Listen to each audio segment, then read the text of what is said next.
একজন গৃহিণী চাইলে সবকিছু করতে পারে, ঘর ও বাইরের কাজকর্ম একা হাতে নিজেরা সবকিছুই সামলাতে পারে। সংসারের মঙ্গলের জন্য শত কষ্ট হলেও সমস্ত কিছু মুখ বুজে করতে পারে। সো হ্যালো এভরিওয়ান, আমি টিনা আরো একটা নতুন মিনি ব্লগ নিয়ে তোমাদের সামনে চলে এলাম। সবাইকে আমার মিনি ব্লগে ওয়েলকাম জানাই। আজ বারটা হচ্ছে বুধবার আর এখন সকাল 5টা বাজে। এই শীতের সকাল 5টার সময় ঘুম থেকে ওঠা আমার কাছে ভীষণ কষ্টকর। মন চাইলেও শরীর চায় না, তবে সংসারের মঙ্গলের জন্য শরীর না চাইলেও মন দিয়ে কাজটা করতে হয়। তোমরা যারা আমার ডেইলি ব্লগগুলো প্রত্যেক দিন দেখো তারা অবশ্যই জানো যে আমার এই ঠান্ডায় অ্যালার্জি আছে। তার কারণে এই শীতের সময় জলের কাজ বলো বা বাইরে বেরোনো খুবই কষ্টকর। তবে সংসারের মঙ্গল করতে হলে বাড়ির গৃহিণীদের কিছু না কিছু নিয়ম পালন করতে হয়। আমরা গ্রামে থাকি তাই অনেক নিয়মই আমাদের মেনে চলতে হয়। তো আমি ঘুম থেকে ওঠার পর মা আর বরমশাই দুজনেই উঠে পড়েছে। ওনারা চাইলেও ঘুমাতে পারতেন, কিন্তু আমি যেই উঠে পড়েছি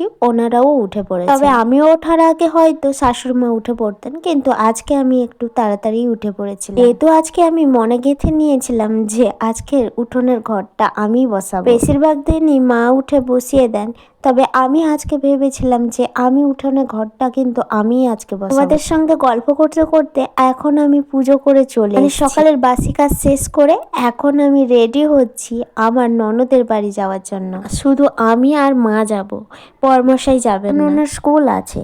তাই মা আমি দুজনেই তাড়াতাড়ি একটু রেডি হয়ে বেরিয়ে পড়েছি এখন ননদের বাড়ি। আমার বাড়ি থেকে ননদের বাড়ি 30 মিনিটের মতন লাগে। তবে এই 30 মিনিটের রাস্তায় আমাদের 3টে গাড়ি চেঞ্জ করতে হয়। এখন তো সবে 2টো গাড়ি চেঞ্জ করে এসছি আমরা স্ট্যান্ডে মিষ্টি নিতে। এইখানে অনেক রকমের মিষ্টি আছে দেখে আমার ভীষণ লোভ হচ্ছে। আর সঙ্গে সিঙ্গারা দেখতে পেলাম গরম। আনিয়ে নিয়েছেন এখানে মিষ্টি, কেক আর এবার চলে এলাম আমরা ফলের দোকানে। এখান থেকে কয়েক রকমের ফলও নিয়ে নিলাম। বাড়িতে ভাগনা আছে, তার কারণে মা এখানে ভাগনার জন্য একটা ছোট গাড়ি নিল। এখন সমস্ত কিছু কেনাকাটা শেষ হয়ে গেছে, এখন যাচ্ছি ননদের বাড়ি।